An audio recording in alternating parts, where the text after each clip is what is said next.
സുപ്രഭാതം. ട്രഡീഷണലി കേരളയിലേക്ക് എല്ലാവർക്കും സ്വാഗതം. ഇന്ന് ചൊവ്വാഴ്ചയാണ്. ഒരുപാട് പ്രത്യേകതകളുള്ള ദിവസമാണ് ഇന്ന്. 1-ാം തീയതിയാണ്. മകരസംക്രാന്തിയാണ്. മകരച്ചൊവ്വയുമാണ്. ഇന്ന് ചൊവ്വാഴ്ച ആയതുകൊണ്ട് തന്നെ ഇന്നലെ രാത്രി വിളക്കും പൂജാപാത്രങ്ങളും എല്ലാം കഴുകി വെച്ചിട്ടുണ്ടായിരുന്നു. പൂക്കളുമൊക്കെ പറിച്ചു വെച്ചിട്ടുണ്ടായിരുന്നു.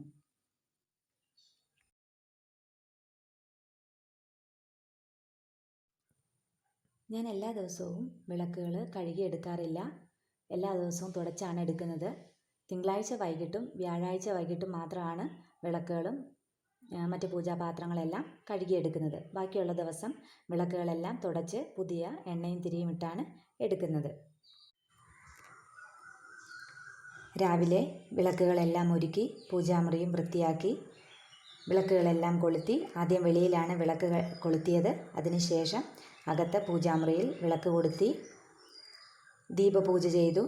എന്താണ് ദീപപൂജ എന്ന് ഞാൻ കഴിഞ്ഞ വീഡിയോയിൽ ഇട്ടിട്ടുണ്ട്. അതായത് 4 AM മോർണിംഗ് റുട്ടീൻ എന്നുള്ളൊരു വീഡിയോയിൽ ഞാൻ അപ്ലോഡ് ചെയ്തിട്ടുണ്ട്. അപ്പോൾ അത് കാണാത്തവർ അത് കാണുമെന്ന് പ്രതീക്ഷിക്കുന്നു. ഇന്ന് 1-ാം തീയതി ആയതുകൊണ്ട് ഗണപതി പൂജയാണ് ഞാൻ ചെയ്തത്. എല്ലാ 1-ാം തീയതിയും ഗണപതി ഭഗവാനാണ് ഞാൻ പൂജ ചെയ്യാറുള്ളത്. അതിൻ്റെ കൂടെ ഇന്ന് ബ്രഹ്മമുഹൂർത്ത പൂജയും കൂടി ചെയ്യുന്നുണ്ട്. ആദ്യം അഭിഷേകം ചെയ്തു, അലങ്കാരങ്ങളെല്ലാം ചെയ്തു. പിന്നീട് ധൂപാരാധന ചെയ്ത് പൂക്കൾ സമർപ്പിച്ച് പ്രാർത്ഥിച്ചു. അതിനുശേഷം അർച്ചന ചെയ്തു. ചെമ്പരത്തി പൂക്കൾ കൊണ്ടാണ് ഇന്ന് അർച്ചന ചെയ്തത്.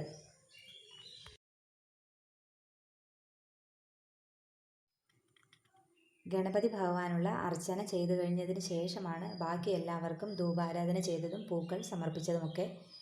അതിനുശേഷം എല്ലാവർക്കുമായി നിവേദ്യവും താമ്പൂലവും നൽകി ബ്രഹ്മമുഹൂർത്ത പൂജ സമർപ്പിച്ചു.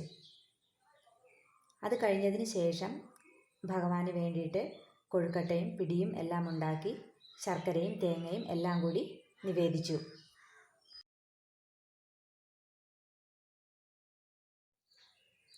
എല്ലാ മലയാള മാസം 1-ാം തീയതിയും നമ്മളെ സംബന്ധിച്ച് ഒരു പുതിയ തുടക്കമാണ് അല്ലേ? അതിൽ ഈ ഗണപതി പൂജ എനിക്ക് തരുന്ന ആത്മവിശ്വാസം വളരെ വലുതാണ്.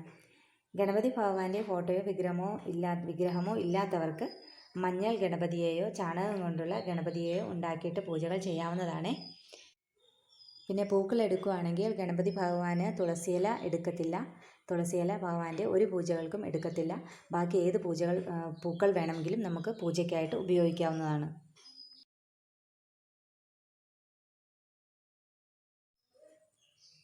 അപ്പോൾ ഇത്രയാണ് ഇന്നത്തെ കുഞ്ഞു വീഡിയോയിലെ വിശേഷങ്ങൾ. വീഡിയോ എല്ലാവർക്കും ഇഷ്ടപ്പെട്ടിട്ടുണ്ടാവും എന്ന് വിചാരിക്കുന്നു. ഇഷ്ടപ്പെട്ടിട്ടുണ്ടെങ്കിൽ ലൈക്ക് ചെയ്യാനും ചാനൽ സബ്സ്ക്രൈബ് ചെയ്യാനും മറന്നു പോകരുത്. എല്ലാവർക്കും ശുഭദിനം. നന്ദി.